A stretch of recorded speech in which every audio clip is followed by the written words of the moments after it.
Welcome to Eggs and Issues 2020. I can't believe it's that time of year again.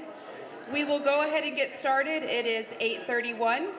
Today on the panel is our Oskaloosa Mayor, Mayor Dave Creutzfeldt, and then Mahaska County Supervisor Mark Gronendijk. And then today emceeing will be Andy McGuire from George Daly Auditorium. And first we will do the Pledge of Allegiance from the American Legion. Andy, would you lead us in that?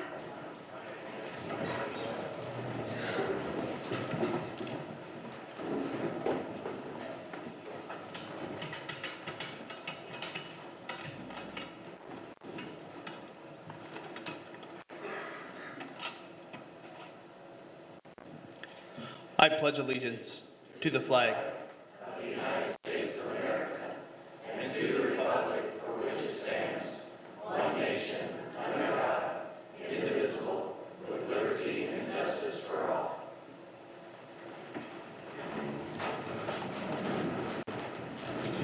All right.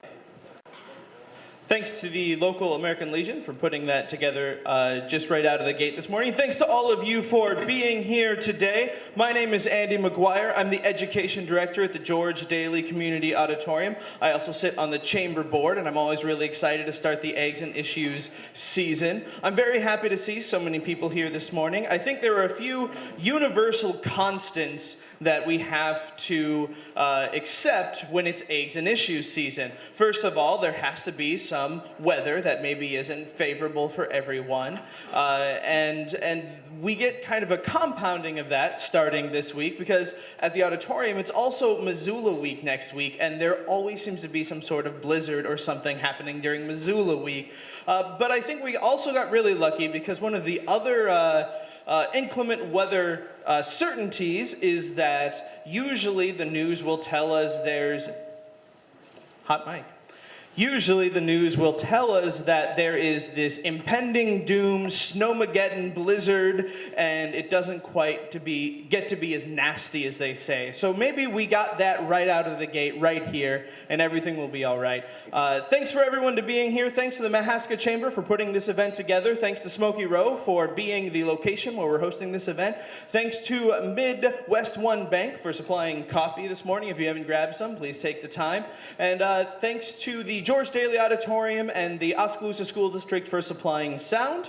And then we have our news organizations that are here covering it. We have the Oskaloosa News, we have the New Sharon Sun, and the Oskaloosa Herald here today. So thank you for being able to coverage this event. If you haven't been here before, this is a community forum where we all get out to talk to the people who make our community work. They do a lot of things, and ultimately their job is to represent you.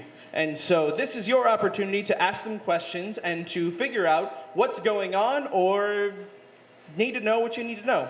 So this event is really well thought of among a lot of our representatives in the community and also around the state, mostly because it's a great opportunity to ask questions, but everyone does a good job of being responsible in the questions they ask and respectful in the questions they ask. So as we go through the morning, if you have any questions, raise your hand. I will come around to you. I will hold the microphone while you ask the question. It will look like this, and I will take it back. So if you have any questions as we go through the morning, raise your hand and I will try and get around to everyone as best as I can. But to start, we'd like to give our guests here the opportunity to just give us an update on what's going on for their respective organizations and a little bit of an intro of what's going on so far to start 2020. Mayor, would you like to start? Sounds good. Thank you, Andy. Well, good morning, everybody. Thank you very much for coming out. This is, like Andy said, a lot of times we get the predictions of awful weather conditions, and so we're under a winter storm warning now, but yet the streets are clear enough for us to be able to come together and to enjoy some time with each other. And also an opportunity to talk one-on-one with what's going on, in my case, in the city of Oskaloosa.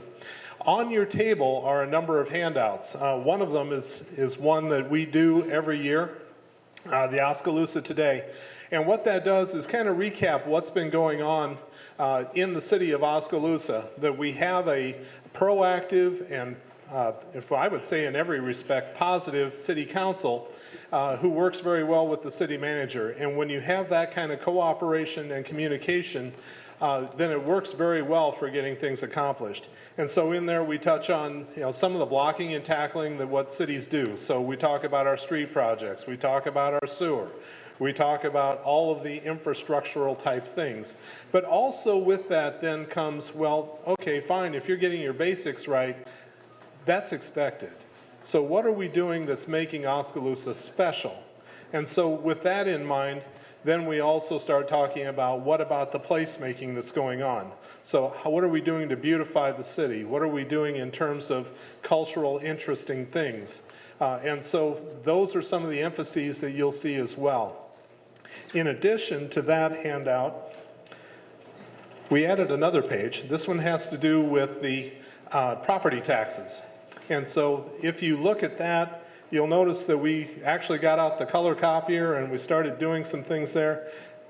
On the grid that shows the colors that are in red and green, that has to do with helping you identify what are the highs and lows. And so like in the case of city taxes, the city of Ottumwa is in the red, saying that they've got the highest of the city taxes, but there are also other communities that, the total tax bill, by the time you figure in the school and the county and the state, then it's higher yet. So anyway, that's the way to read that graph, so that way you kind of know who's the higher and lower in there.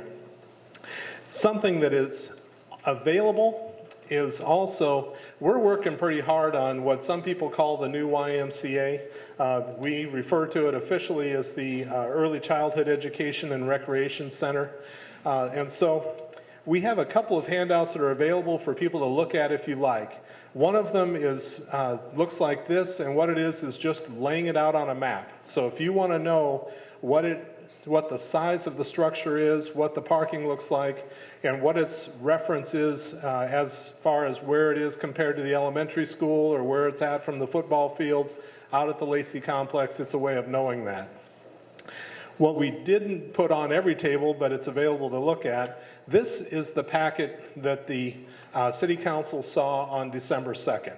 And this is just some drawings of what the new YMCA Early Childhood Center is going to look like. And so it gets into more of the detail of the aesthetics of, here's what the interiors are going to look like. If you want to see a picture of the swimming pools, plural, along with the splash pad, that's where that's at. And so I've asked for some to be printed off, and we can look at those once we get done tonight or today.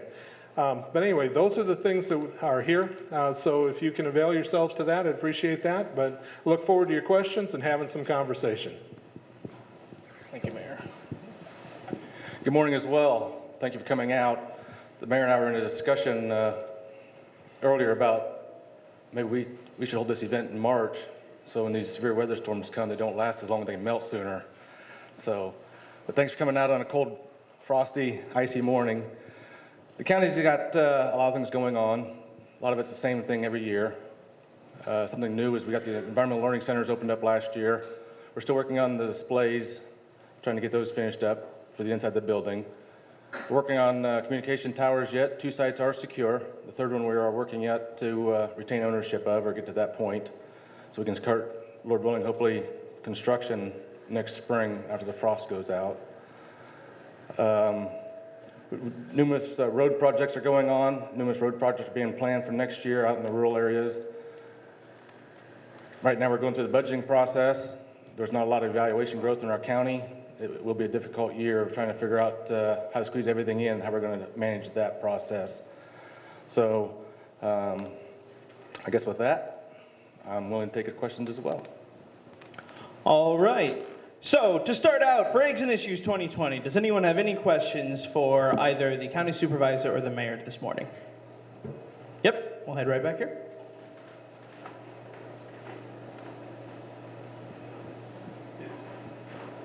Might as well get things going here.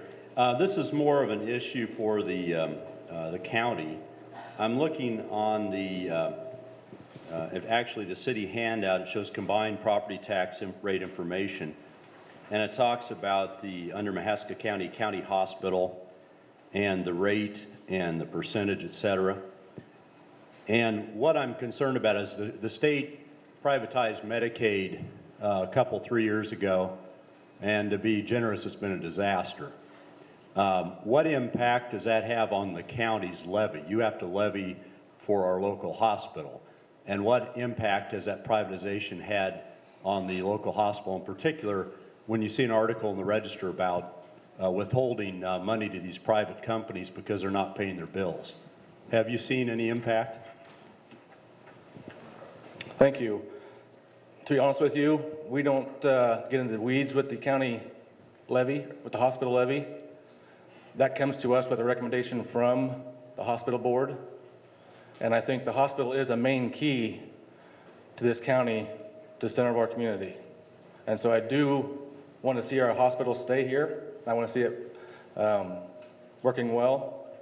I think it's very important to everybody here that we have a hospital to take care of our needs. But to get into the weeds of it, we don't get in the details of all that. All right, thank you. Anyone else?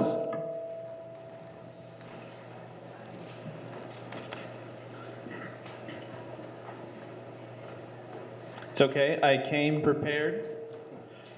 But just so you know, I only have about 9 of these, so start thinking of those questions.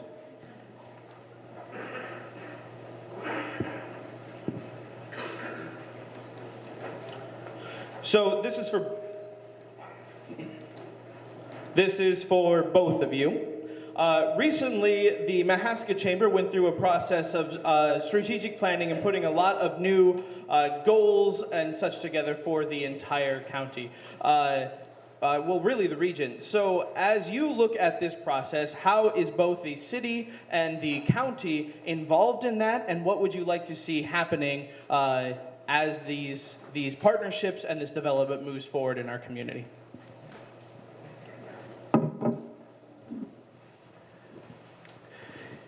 Yeah, the combination you refer to, it's a bit of a business concept where what we're trying to do is see if we can remove what are called silos, where you have information and people who are in the know on something but don't necessarily share it with others and don't work in a coordinated fashion.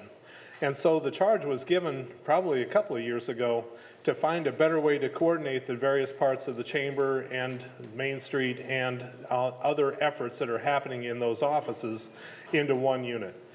So the city has been supportive of that, and we have representation in that process as well. From a business perspective, I look at it and think that this is a really good thing.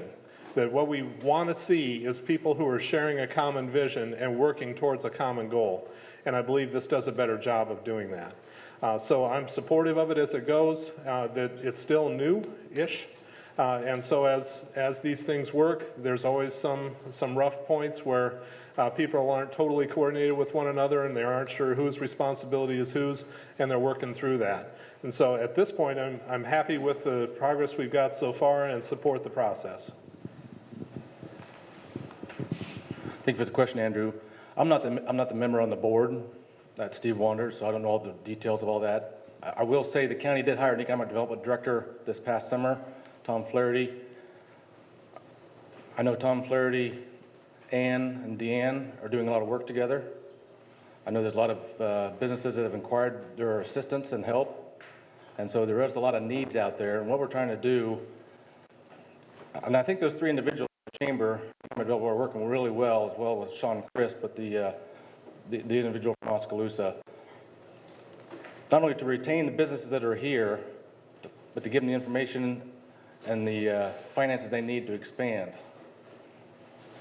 both in physical property as well as finding the workforce for them to do the job. So there's a lot of work that's going on. It involves a significant different areas, but I think the 3 and 4 are working tremendously well together. And so, hold on to that for a second. As a specific follow-up to that, part of that merge and the change of everything that's happening is a shift to the Mahaska Chamber as being the lead focus point. So what are some ways, as the county supervisor, that you would suggest that these organizations working with the county, but also the areas around Oskaloosa, to make sure that they're just as part of that process as we see here in Oskaloosa? Well, I do know for certain Tom is working with numerous mayors on housing. We had a conversation this week, another mayor from another town looking into annexing. They want to start a development area, what they can do to draw business as well as housing there. So, I mean, there's a lot of discussion going on. It involves everybody. I know Tom is sharing his information with everybody. So it's out in the open for all the entities that are involved with economic development to help with and work through. All right, great, thank you. Any other questions from the audience? All right.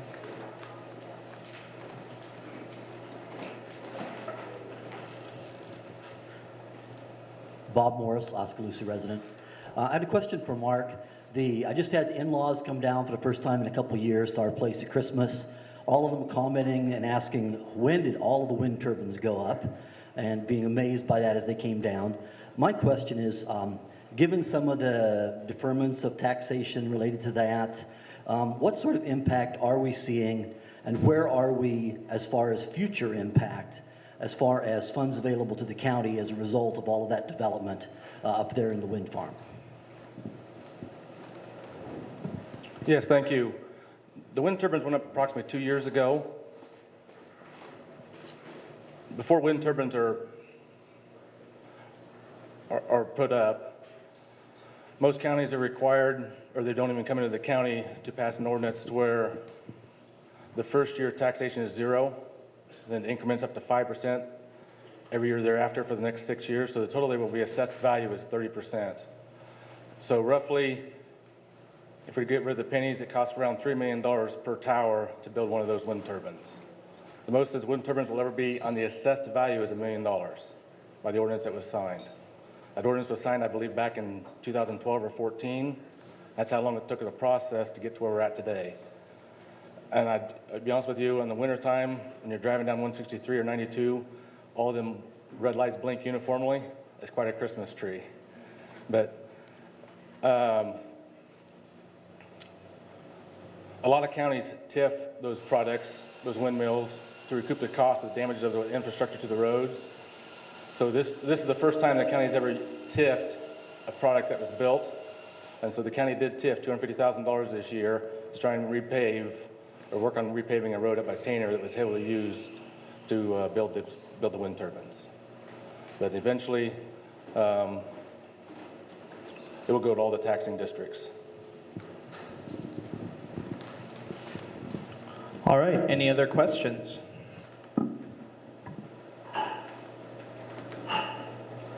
I've got one here for the mayor. Last year, you gave us an update on the water department and the water systems going on, and I just recently seen that the sanitary sewage rates were going to be going up. I wondered if you could just give us an update on all of that stuff as you know it, and just kind of remind us what's going on with the water department.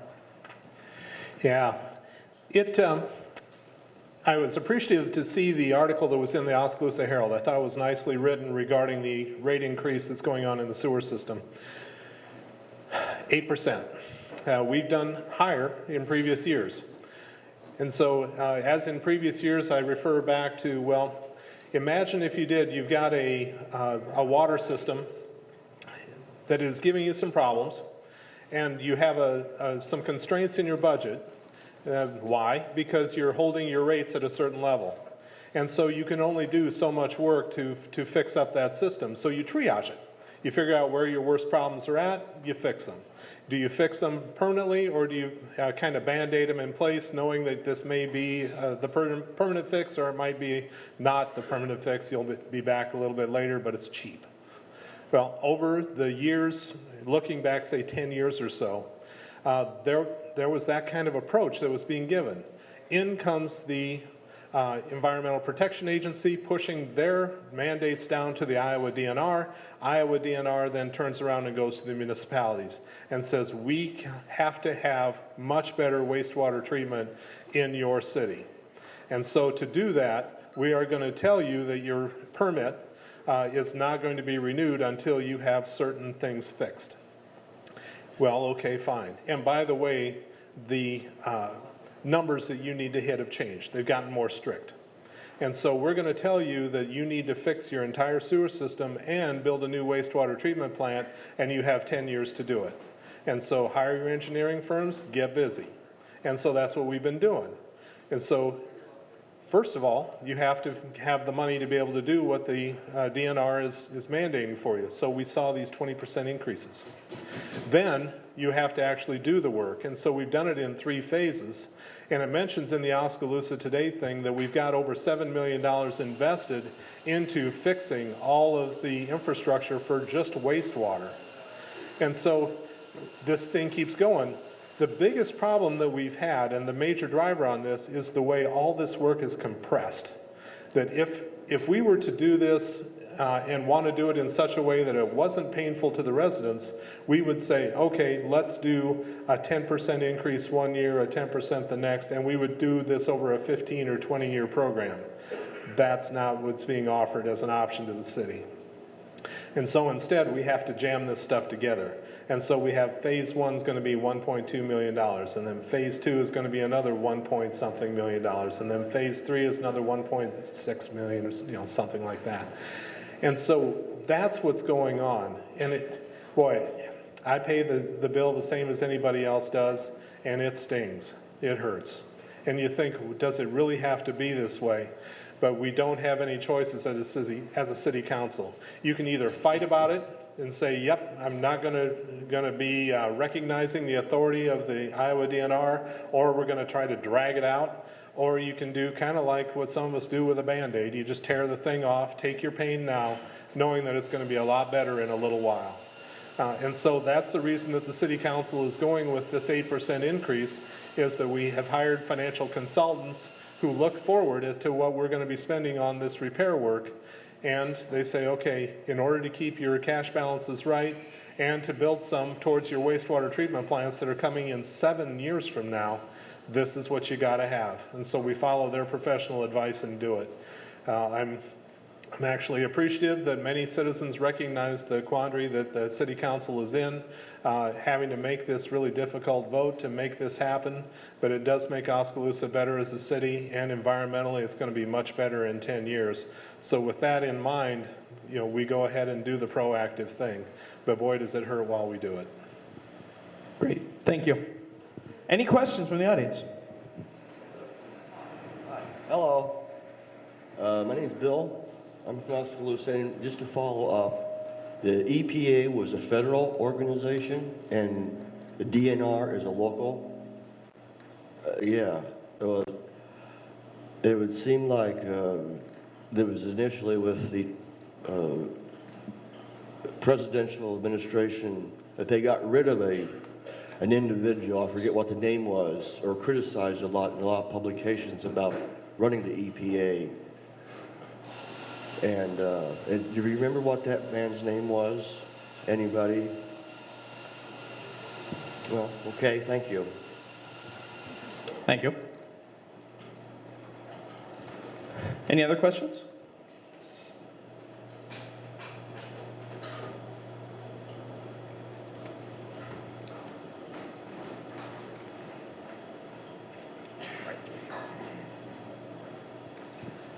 Hi, Nathan Wilson. I live here in Oskaloosa.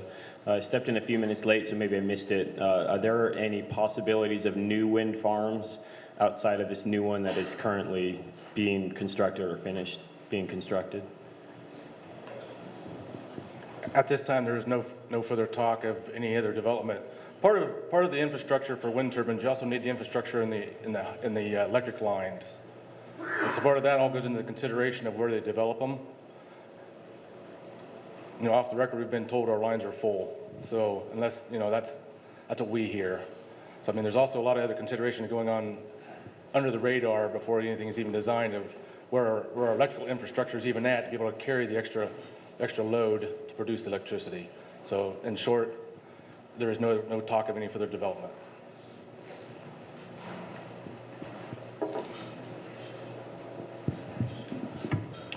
So, whoa, sorry, power of my voice.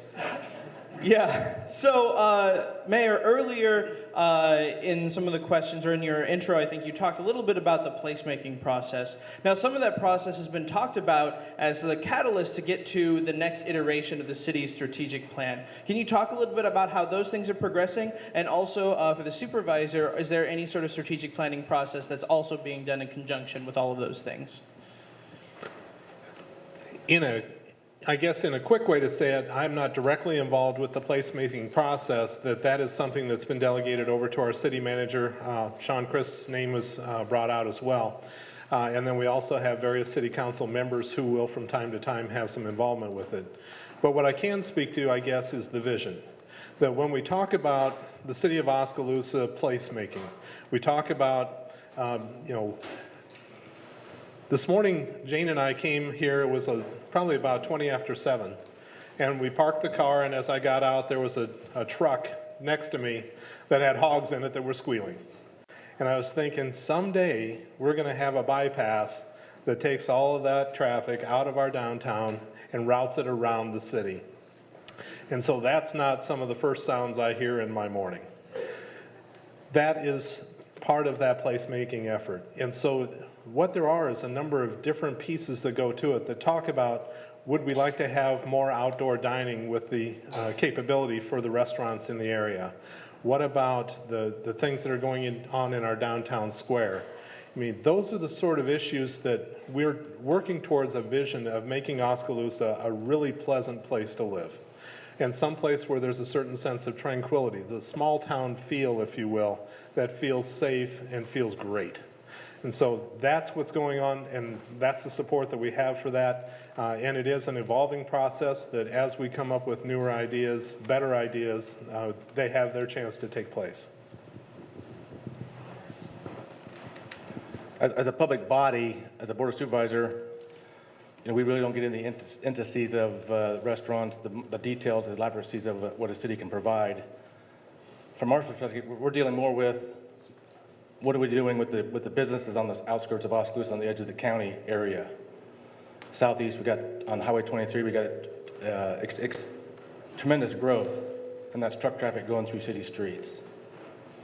We are working with the city personnel. We are working with the Iowa DOT.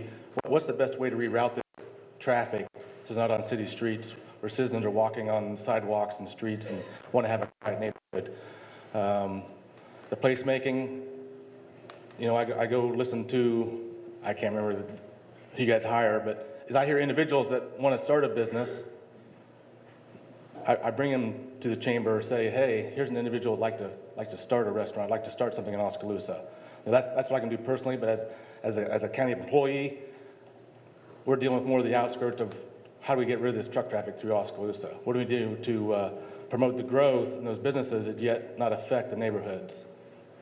I know the mayor and I and the manager and Tom, we've had conversation of, we've got 2,500 employees leaving Oskaloosa or this county and 2,500 coming into work. What can we do to retain those 2,500 employees who work right here and yet still have the 2,500 come in here? That's 2,500 additional jobs. What can we do to keep our employment? What can we do to keep our personnel here instead of driving outside of our county for work? Those are the discussions that are going on behind the scenes that just take time and strategy and cooperation. Thank you. Any questions? I don't know if you're keeping track. We're burning through the 9 that I had at an alarming rate. Mr. Grenendike, it was reported recently in Oski News that there is a shortfall for the county employees' health care insurance. I wonder if you could talk a little bit about that situation as it develops and what your plans are to make sure all of our county employees still have the health care coverage they need moving forward. Yeah, thank you, Andrew. That's correct. In the last couple of years, we've experienced a tremendous rise in the cost of health insurance. And our fund is depleting in its balance.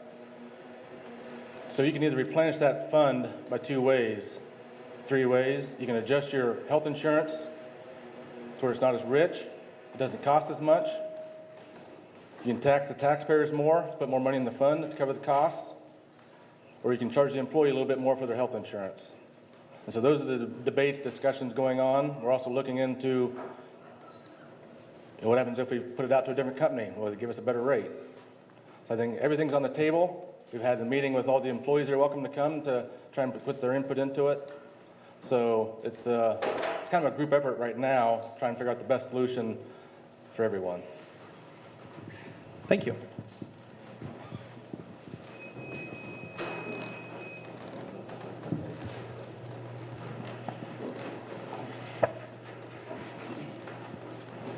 Bob Morris again. As follow-up to Mark on my previous question, especially given a couple other statements you've made, the part of my question about the taxation on the wind farms had to do with, as that revenue ramps up, where some of that might go, given some of these other issues, the road issues, which we know have been an issue for quite some time in rural areas especially, the bypass, some of these other county financial issues. Is there talk among the supervisors of what would be the priorities strategically as some of this tax revenue begins to increase? Do you know where it is that you want to really direct your efforts if you see additional revenues being made available to you? I think if we did not TIF this wind turbine, we previously thought that it was going to bring in $350,000 or $370,000 this first year for TIF. It's actually going to bring in closer to $250,000. So the tax revenue is not going to be as significant as we first thought. If we didn't TIF it, if we did not TIF it, it's just going to go to all the taxing entities in the district. It'll go to the school, it'll go to the New Sharon School District, it'll go to the secondary roads, it'll go to the general fund, go to the general supplemental, go to the hospital, it'll go to all the taxing districts that the county taxes or taxes levies for. So it will not be any significant increase in one levy. It'll be spread out across the entire taxing districts. So, I mean, does that answer your question? New Sharon passed a bond this year for safety reasons and other things in their school district. That bond money comes off the top of this money regardless anyway. So some of this money is going to the New Sharon School District to cover their bond. So I may not be understanding this fully then, but I guess the bottom line for me is when some of this deferment and the TIF, the amounts that are involved under the TIF, as that really sunsets, and maybe some of it does not, what is the eventual economic impact as far as tax revenue? And is there thought, is that way down the line, or are we seeing that over the coming years and looking at how some of that money might be used to benefit the county? I'm looking at this sheet here for the Oskaloosa that put out all the taxing districts in the county. And I'll be honest, any TIF is going to be the same way. Oskaloosa TIF'd $400,000 this year, I believe, for the next fiscal year. And so any TIF will have the same effect. But if we did not TIF it, $3.50 would go toward the general fund. $1.45 would go to the county supplemental. 78 cents would go towards mental health. The debt service comes off the TIF regardless. It would go against the hospital levy. It would go with the ag extension, and it would be used for the county assessor's budget. So I mean, whether TIF, whether the county does it or city does it, it affects every budget, every line item in the budget. If we're not getting, I'm not going to talk with you in more detail if I'm not understanding or answering your question properly. All right, thank you. Any other questions?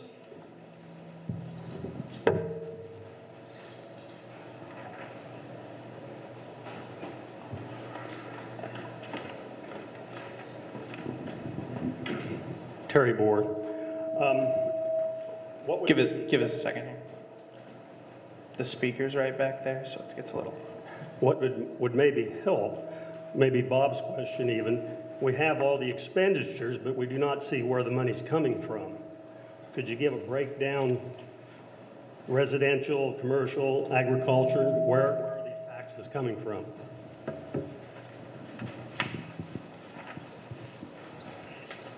Sorry, sir, are you referring to the county or the city? County and city both. County and city both. On the back side of the county sheet,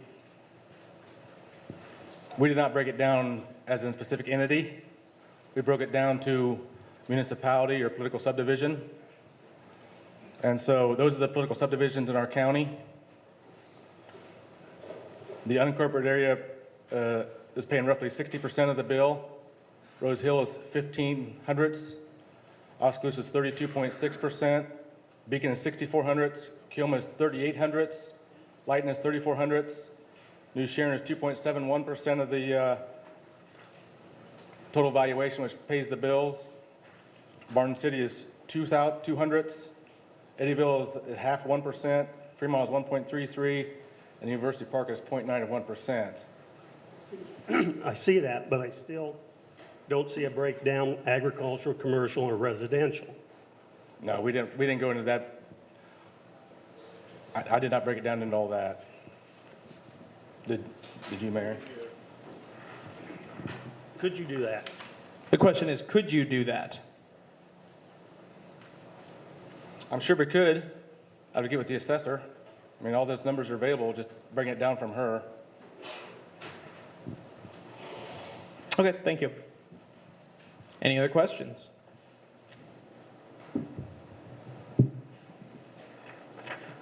So this is a question for both of you. As we just wrapped up a decade of time measurement and we're looking towards the future, could you tell us about one project that you successfully organized a group of people together to accomplish a task? Or could you talk about what are the projects that you are putting a group together for as we're looking at the next decade?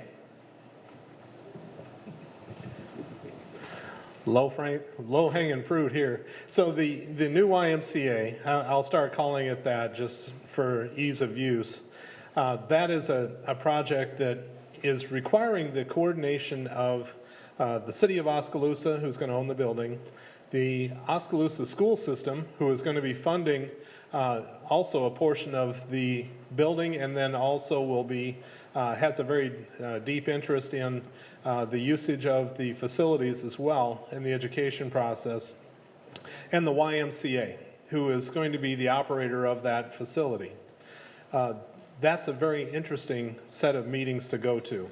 You think about the magnitude of this building and the impact it's going to make on the community. This is where, I guess I've been at this business of being in city government now for 24 years. Oskaloosa generally shines when it comes to coordination and when you have people in the room that share a vision. We look at law enforcement centers that are built, libraries that are built, work on with the school, with the new facilities there.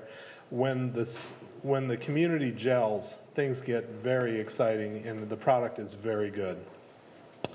So as we work on the YMCA project, there's always this decision that gets made, what do you want, and then what is it going to cost, and are you sure you want it after you know what it costs?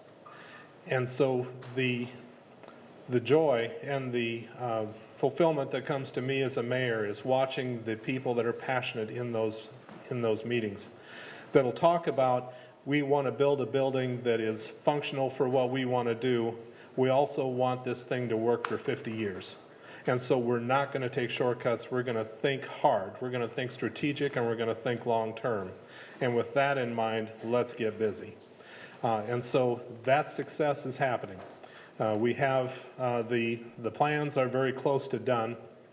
We'll be currently we're on schedule to go out for bid on this thing in February.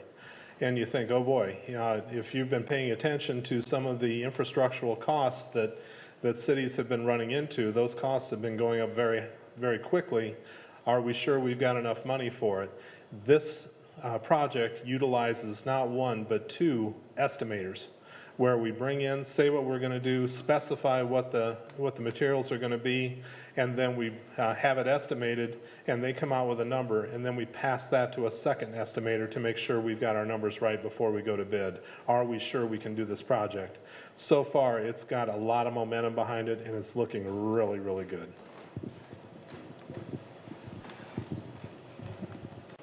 Thank you, Andrew. I think there's a lot of areas that I would like to see. I think the county board as well in the coming year or years. A lot of it's going to take some time and work. I think the main thing I would like to see, or one of the main things, is we're working on getting like service businesses together. I.e., if you're in a mechanical field, truck repair, ag dealership, anything that provides a service in that order, to get those providers in a group to work together to figure out what are your needs. Number one, to expand. Number one, for workforce. So they have a common voice to meeting a need. The same thing with healthcare. We've got the hospital, we've got nursing homes. Everybody struggles. What can we do to get everybody together in the same room to say, this is our common need, how are we going to fix it? We need to get like-minded people that are providing the service together to have a unified voice to try and fix some solutions, find solutions. Next thing, the third thing is, I think we're working on a road in the southeast part of Oskaloosa. I know the Iowa DOT is willing to get involved, but can we, as a county, afford to have an Iowa DOT build us a southeast bypass and the county take on 20-some miles of paved road the state wants to give us? Or can the county cheaper pave a mile ourselves, working with the city, and maintain it that way a lot more affordable? There's a lot of issues, a lot of discussions, there's a lot of things going on. It just takes time, a lot of cooperation, a lot of work, and give and take. And so those are probably three of the primary things that I'd like to see be moved forward in the coming year. Thank you. Great, thank you. Any other questions?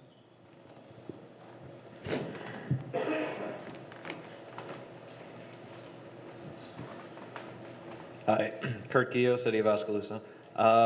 What is the vision for the current YMCA property once the new one is built? I'm not even sure. Is it owned by the city, or is it owned by the Y, or what's going to happen when it's complete?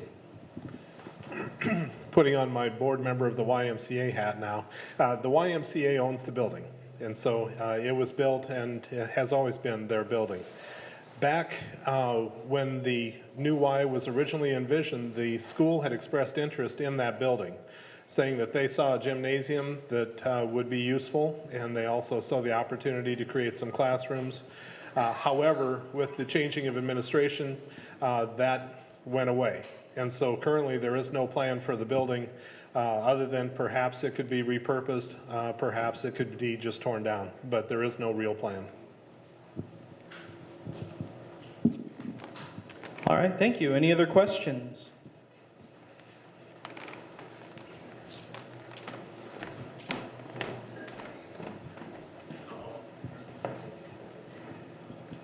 Alvin Meplink, and I'm addressing the mayor.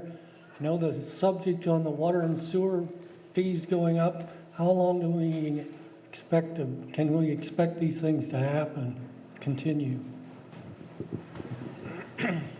When we do our financial projections, the PFM, the outfit that does it for us, does it for several years in advance, and it'll go out probably about 5 years. And in there they will say, okay, based upon the work that's projected to be done, this is what you should be doing with your rates.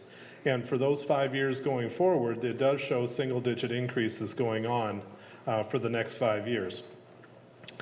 Eventually, though, it does get to a point where that stops. That once the wastewater treatment plants are built, then you get down to, at that point you're looking at what your operating costs are only, instead of having the extra of trying to get caught up on infrastructure. And so it would probably get close to inflation. And so for anyone who's operating a utility, they have to be thinking in terms of, these are the rates that we need to charge right now. As long as labor rates stay the same, as long as operating costs are the same, we don't need to change rates. but we know that they always do. There's always inflation that happens in our wages. There's always inflation in things like health insurance. And then there's another unique thing that fits into this. Oskaloosa raised its water rates.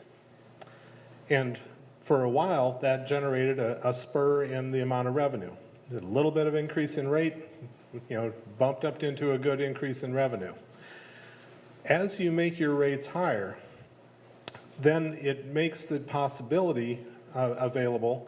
Let's say you're a business who uses water, and you're thinking about whether or not you want to start some conservation measures. It doesn't make sense at a low rate, but the higher those rates go, it starts to approach, maybe this makes some sense after all. And so the rates for our water and sewer have gotten high enough that it has made sense for a number of our big consumers of water to say, you know what, we need to be doing some conservation, we need to be doing less water consumption. And so there's actually been a change in the number one consumer of water in Oskaloosa where they no longer are.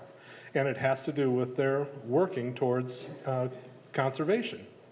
And so there's a diminishing return, if you will, that comes from doing rate increases because it also incentivizes less use of the water as your rates go higher. And so we've experienced some of that as well. Thank you. Any other questions?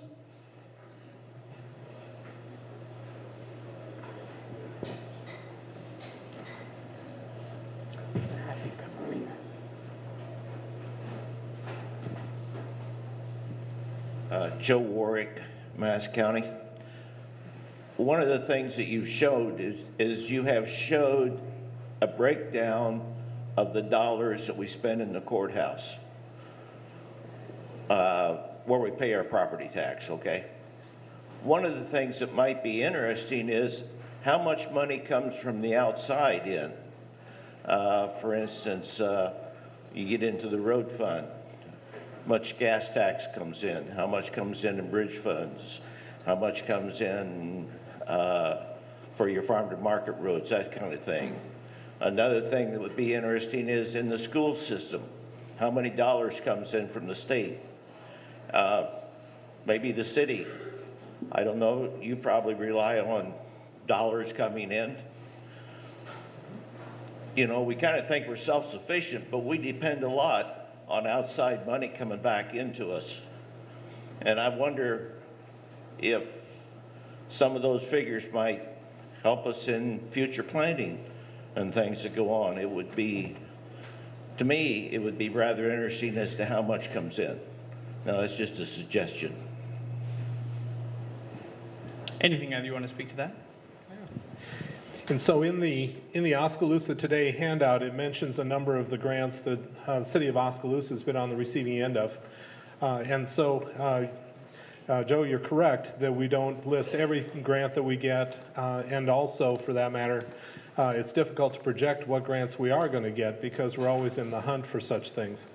But I think it is also useful for folks to know how much it is that's coming in that we're able to secure through grant requests and through partnership opportunities. Thank you, Joe. Being a former supervisor, you understand some of the secondary road.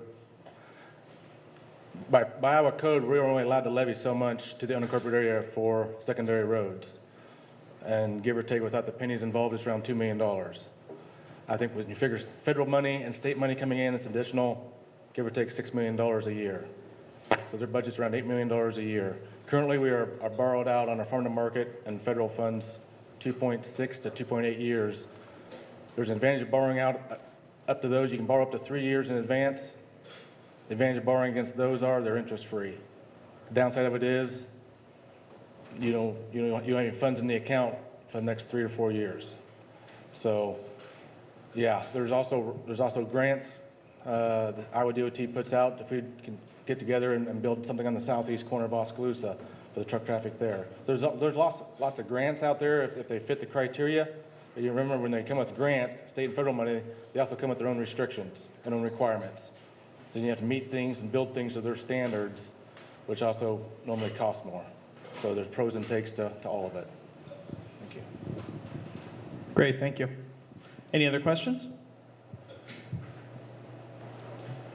So last year, Supervisor Wanders had talked a little bit about making healthcare one of his priorities among some of the goals within the county over the course of the year. Do you have any updates on where that's going, especially since the next Eggs and Issues is all about mental health care?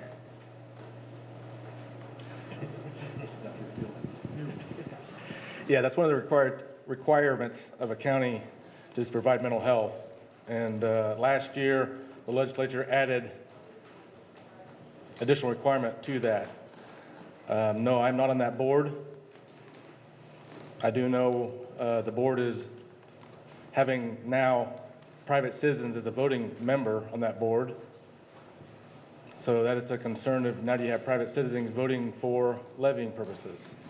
And I think the state has passed down new language as we're trying to redo our 28Es with our other joint counties that only elected officials have the authority to vote when it comes to levying authority.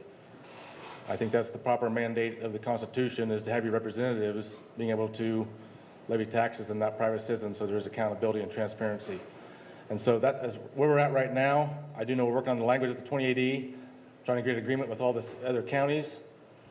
I do know in future Saturdays, Eggs and Issues coming up event, our mental health individual, Heather Gross, will be here to speak about all the mandates and requirements. And so she'll have all the updates and requirements that came down with new legislation as well as what we're doing currently. Great, thank you. All righty, I have one for both parties. Of course, everybody knows that there's some disagreements between the county and the city currently, and we have some nice feedback. We'll go up here. That way you can be in the shot of your own camera. Thanks, Andy. So anyway, we understand that there's disagreements, and with those come legal fees. Would you, both parties, be able to explain or tell the citizens how much money is being spent on those attorney fees, and if both parties would be agreeable to make those numbers available to the public every month that they're spending on attorney fees?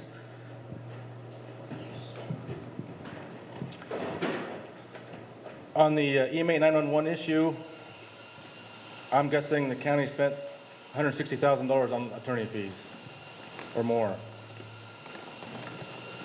And yes, I'm willing to make those available to the public. On the airport issue, we've had to switch attorneys. When the landowners filed their lawsuit, we switched attorneys just due to a conflict of interest issue. I'm guessing right now we spent $50,000. And yes, I'm willing to make those available so everybody understands in the future of what it cost to discuss this issue. When we as elected officials don't want to sit down and look at Supreme Court cases, look at the law, and figure it out, that there's some concerns. You know, from the city of Oskaloosa perspective, we don't have any problem with letting those numbers out. I don't know them off the top of my head regarding the various issues. In the case of the airport, that is handled through the SCRAA. And so while the city of Oskaloosa contributes to that, the total amount of legal bills would be on their books more than it would be on ours. But we could certainly share the amount that we've put into it. For other legals as well, our books are generally open. Anybody who wants to know something generally can find that out. We don't have any secrets. Great, thank you. George Tebekis, Mayor, University Park. I'm going to second that, add a little bit to that question that Ken just asked. In the county bills last month, there was $72,000 spent on legal fees alone, and that was for a private attorney that the county has hired. Could we get a breakdown as citizens on why we're using a private attorney and not the county attorney, and what we spent that $72,000 on? Yeah, the breakdown is probably both for EMA and the airport. And I do not have the breakdown here. That will be at the assessor's office. So it is public information. Our previous attorney, Jim Blomgren, is the one that encouraged the supervisors to get outside counsel. And that being said, he also said there's issues and concerns he had with that issue. With the airport issue with the new attorney, Mr. Blomgren also had a conflict of interest. His wife sat on the SREA board. And so this current attorney is willing to get more involved, is to get caught up to speed. And I think in the future, you're probably going to see him get more involved. So that's where it lays for day, and you know how that proceeds in the future is yet to be determined. Okay, thank you. Before we move into some wrap up for you all, if you have any closing statements, I have one last question. Just within the past few months, the county hired a new county engineer, also named Andy McGuire. I was wondering if we're at any danger of running into meeting or exceeding the quota of Andy McGuires within a county. Is this something I need to be worried about coming into the community?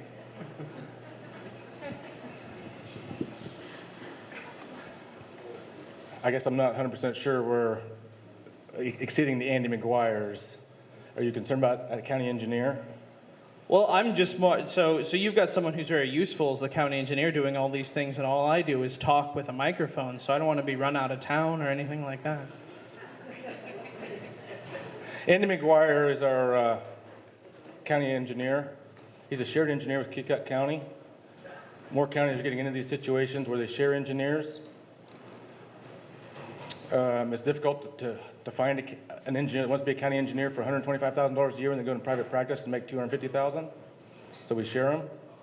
The state, if I understand them right, they're 250 engineers short in their departments as well.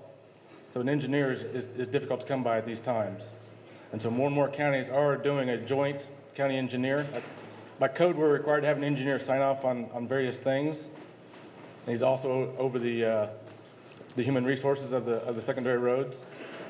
And we do have a great engineering tech department in our county to assist with him.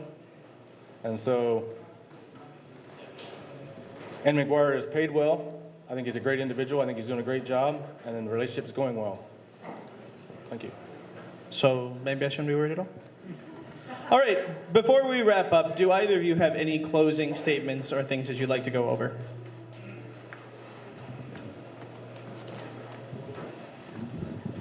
Well, just that this is an exciting time in the life of Oskaloosa. And so as I talk to people in the community about the changes that are happening, I look out into the audience and I see a number of people who have been very, very influential in the direction that Oskaloosa has come. I'm fortunate as mayor to be riding on the momentum that was established by the previous mayors, by the previous city council members. I'm also thankful for the relationships that have been developed, especially with the Iowa Department of Transportation. And so, Tom, I thank you for your service in there. You've done great things for the community as mayor and then turned around and did even more yet with the Iowa DOT.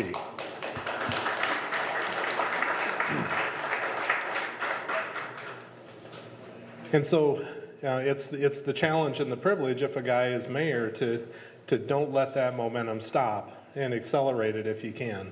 And I have been very blessed with a lot of really talented people. The city manager, Mike Schrock, has been city manager longer than I've been mayor. And a lot of the direction of the city is through his saying, we can do this, and helping our city council members to be proactive and also strategic in the way that they think about where Oskaloosa is going and what kind of developments need to take place as we go.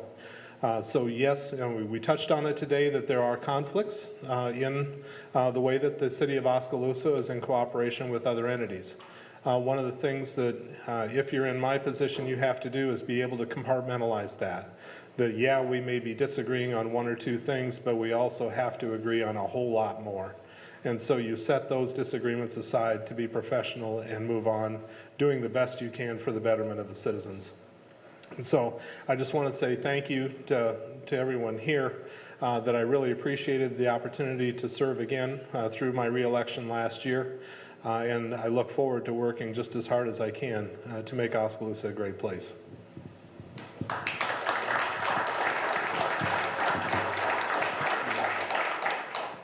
Thank you, Mayor, for all your work, and numerous city council members that are here. Kevin, CEO of the hospital. Many numerous representatives are here at their departments. So it's good to see everyone that has the involvement of how things are going to move forward in the future. I guess my most enjoyment that I'm seeing right now is working with all the businesses and the communities in our county. Of starting the conversations of, yes, I would like to communicate with my competitor and have her resolve some issues. It's enjoyable to see the businesses come together and say, yes, we are competing for people's businesses, for people's dollars. We do have certain concerns that are not being met. How do we get them resolved? Keeping businesses here is crucial for our survival. Keeping businesses here for services are also critical for keeping services here for entities. It's enjoyable seeing businesses slowly start to maybe trust each other, say, yes, I have this trouble, are you having the same issue? That's an enjoyable thing to see people start to talk and trust each other, try and come up with a solution. We will continue working on that in the coming year and hope it sees growth, along with a lot of other struggles we face. We'll take it day by day. Thank you for coming out on a beautiful Saturday, and we'll go from there. Take care.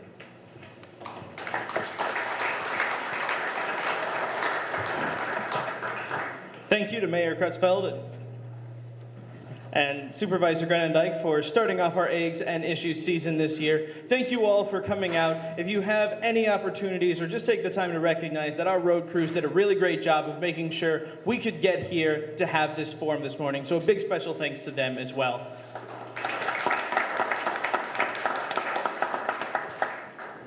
And as always, thank you to Smoky Row for hosting this event. We're really happy to have such a great location in town to have these sorts of things. Thanks to Midwest One Bank for supplying the coffee, and to our news coverage between Oskaloosa News, the Oskaloosa Herald, and the New Sharon Sun. Thank you for taking the time to be here so we can get these questions reported on. And Mahaska Chamber thanks everyone for taking the time to be here today. And thanks to the George Daly Auditorium and the Oskaloosa School District as well for supplying sound.